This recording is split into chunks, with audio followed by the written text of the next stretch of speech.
It's the mid-1970s in America, a country in transition. The Vietnam War has ended, the counterculture is fading, and a new sense of freedom is in the air. Young people hitchhike across states, strangers share rides, and trust is a given. But beneath that optimism, something dark is moving.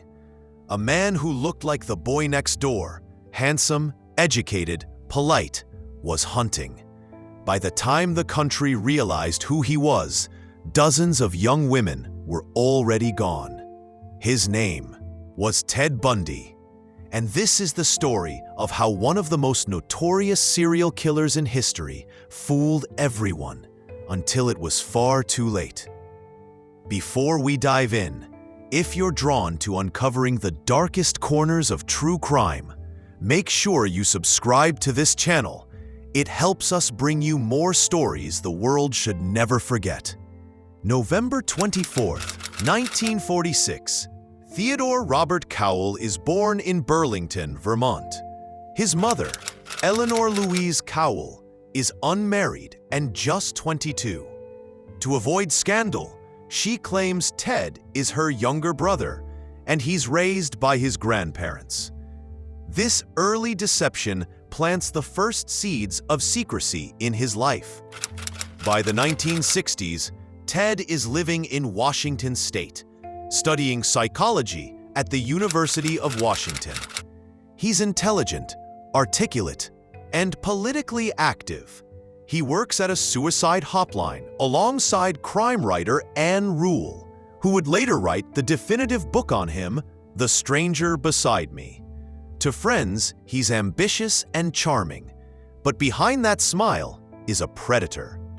January 4th, 1974, Seattle, Washington. 18-year-old Karen Sparks is asleep in her basement apartment. Bundy breaks in, bludgeons her with a metal rod, and sexually assaults her with it. She survives. But with permanent brain damage, police have no suspect.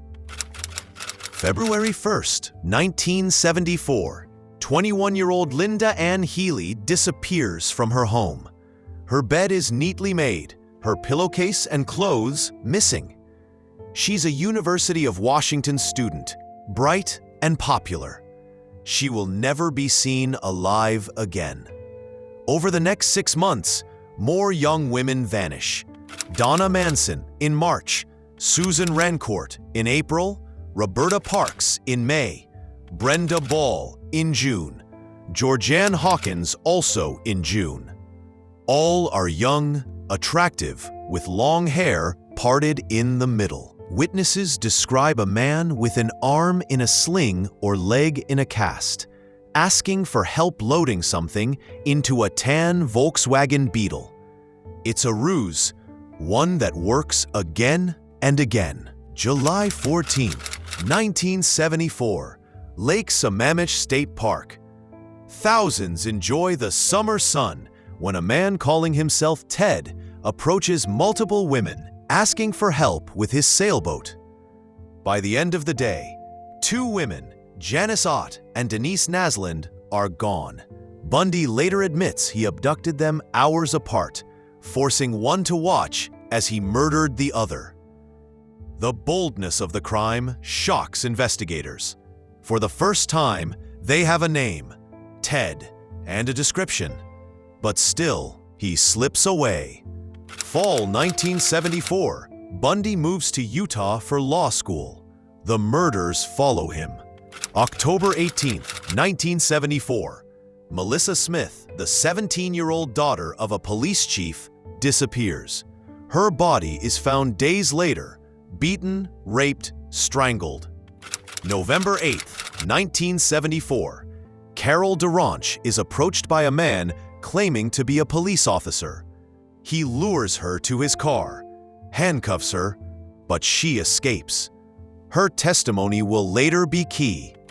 August 16th, 1975, Utah Highway Patrol stops Bundy's VW. Inside, a ski mask, handcuffs, rope, ice pick. He's arrested for kidnapping and assault. While awaiting trial in Colorado for murder, Bundy escapes twice. The second time, December 30th, 1977, he slips through a hole in the ceiling of his cell and vanishes. January 15th, 1978, Chi Omega Sorority House, Florida State University. Bundy breaks in and attacks 4 women in their sleep. Margaret Bowman and Lisa Levy are murdered. 2 others are left with horrific injuries. Weeks later, February 9th, 1978, 12-year-old Kimberly Leach is abducted and killed. February 15th, 1978, Bundy is arrested in Pensacola, Florida, after a traffic stop. This time, there will be no escape. June 25th, 1979, his Florida trial becomes the first nationally televised in U.S. history.